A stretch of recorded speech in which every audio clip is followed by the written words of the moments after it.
Howdy folks, Wes here.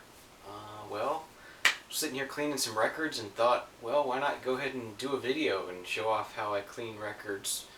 Um, Been cleaning them for years since tend to be a thrift store digger. Everything I get has got to be cleaned. So I've kind of modified my regiment through the years, slowly getting better and better with it. And this is kind of where I'm at nowadays. There's sort of several parts to this. You got your cleaning fluid, and then you have the vacuuming process and the drying process.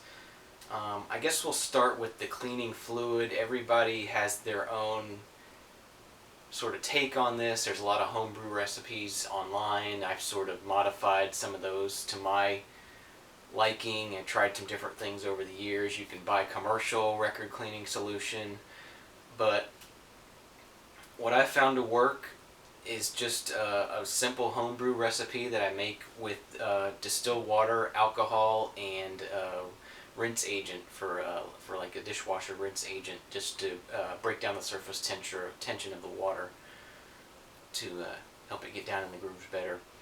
So I keep my cleaning fluid in a little squirt bottle like this, and I have it actually marked a quarter of the way up. So because my ratio is 3/4 water and 1/4 of alcohol. So, and you do want to use distilled water. Don't just use tap water or something. You want to use the cleanest water possible. If you know somebody that works in a lab and you can get lab water, that's even better. Just the cleanest, purest water you can find. But if you're just going to a store, distilled water is the best thing you can buy. So what I do is I just put a little bit of rinse agent in the bottom of the bottle to start off with, just enough to coat the bottom basically, and then I fill it up to the line with distilled water, and then the purest alcohol you can find. This is 91% alcohol. Like I said, if you know somebody who works in a lab, they can probably get you stuff that's even purer than that. But basically, you're looking for the purest liquid you can find. And this is basically what you're going to find if you're buying it in a store, is just about around 91% rubbing alcohol and regular old distilled bottled water, and it works pretty good for me. Haven't had any problems with it yet. So the next process is the actual cleaning, and what I've found is that I'm using these. They're actually paint pads for painting edges of walls or whatever, where you want to get into a corner of a wall. But they have these thousands of tiny, extremely tiny little bristles in there, and they're very soft. I don't even want to really touch it because I put this on the records, but they're extremely soft, tiny bristles, and they really do a really good job of getting in the grooves and cleaning without doing any damage. They're they're really soft, they're really fine, but they have just the right amount of stiffness to where they don't just flop over. They do stand up on their own. And these work really well. I use the big pads for LPs, and you have you get these smaller pads for 45s, or just if you have like a really tough spot you want to scrub on a little bit, you can use these. These are really reasonable. You can buy them at Lowe's or Home Depot, or I even saw these at Walmart the other day when I was in there. So they're really readily available. They're reasonably priced, and they do a really great job of cleaning. Okay, the next part is you'll want to have some sort of turntable. I used to use an old turntable, but as you saw in one of my recent videos, I traded that turntable away for some records. So what I did is I just went to the store and bought a simple little Lazy Susan type turntable, that you put spices or whatever on in your kitchen. This one has a nice smooth action to it. And then I just cut out a 12-inch piece of MDF, put some rubberized shelf liner on top, put a pin in the middle, and I did put another piece of wood on the bottom here to sort of fit down inside of the this fluid's leaking everywhere now.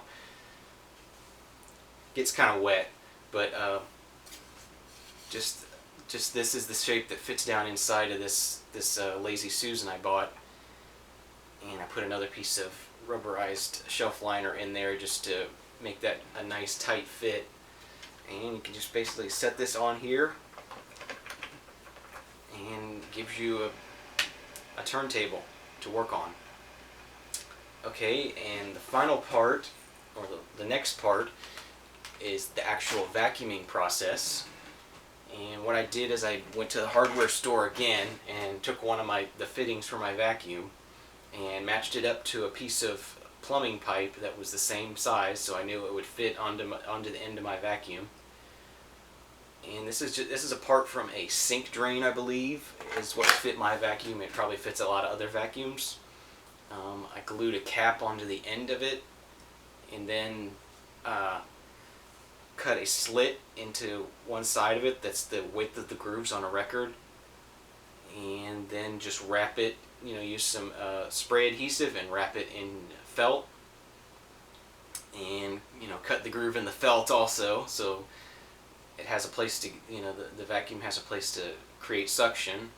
And then you can just attach this to your vacuum cleaner and use it to, suck up the fluid after you're done cleaning the records. And I find this process works really, really well. Like I said, it's not as fancy as an official record cleaning machine, but it does the same thing. It's a little more labor intensive,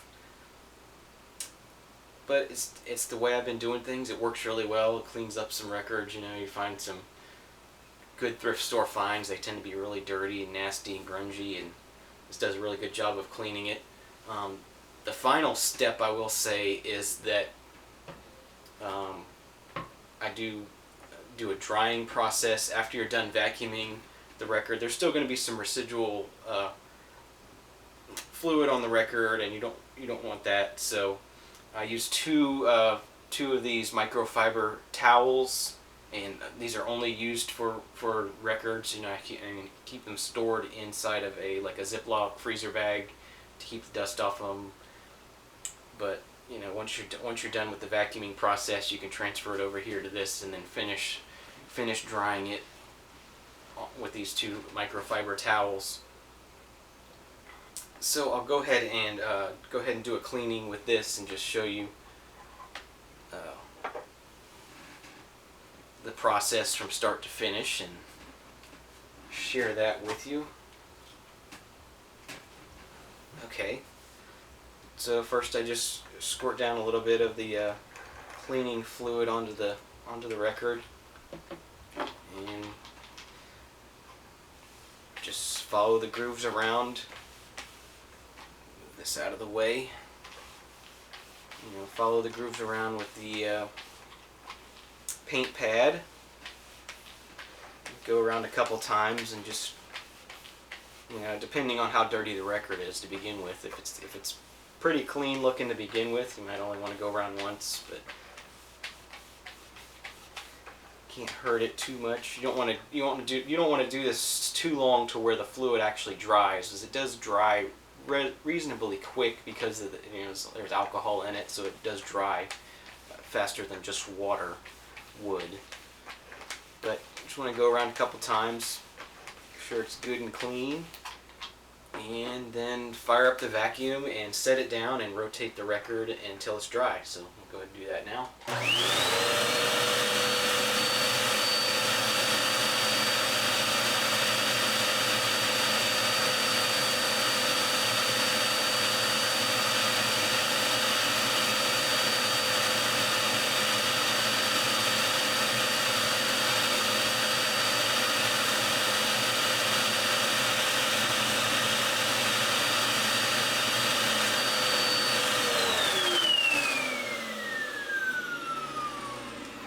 So this side is good and clean, and typically what I do is I'd flip it over and clean the other side before I dried it, but just for the sake of the video, we'll just set this down with the microfiber towels and just go around it briefly and get up any excess water that the vacuum didn't get up.